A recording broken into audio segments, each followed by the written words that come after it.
ఈ రోజు చెప్పుతా ఉన్నారు పార్లమెంట్ లో, ఎవరైతే దేశ ద్రోహులుగా ఉన్నాడో, ఎవరైతే భారతదేశ స్వాతంత్ర ఉద్యమాన్ని తాకట్టు పెట్టాడో, ఎవరైతే బ్రిటిష్ వాళ్ళ యొక్క బూట్ల పైనటువంటి తొలిని నాలుకతో నాటి వారికి సేవ చేశాడో, వాడు ఈరోజు దేశభక్తుడిగా చలామణి అవుతా ఉన్నాడు.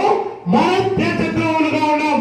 ఎవడురా ఎక్కడి వాడు ఎక్కడి వాడని చెప్పి నిలదీసినటువంటి ఎక్కడ మీ శ్యాంప్రసాద్ ముఖర్జీ, ఎక్కడ మీ ఎల్కే అద్వానీ, ఎక్కడ మీ అటల్ బిహారీ వాజ్పేయి, ఎక్కడ మీ ఆర్ఎస్ఎస్, మీ సంఘ పరివార శక్తులు ఏ జైల్లో ఎప్పుడు ఎక్కడ ఏ ప్రాంతంలో మగ్గారు?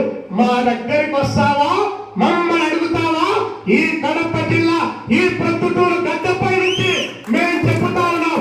మా ఎద్దుల ఈశ్వరెడ్డి జైల్లో ఉన్నాడు, మా ఎం శివరామరెడ్డి జైల్లో ఉన్నాడు, మా జె వెంకట్రామరెడ్డి జైల్లో ఉన్నాడు, మా నంద్యాల నాగిరెడ్డి భూస్వాములకు వ్యతిరేకంగా కాళ్ళు చేతులు ఎరగొట్టుకున్నాడు.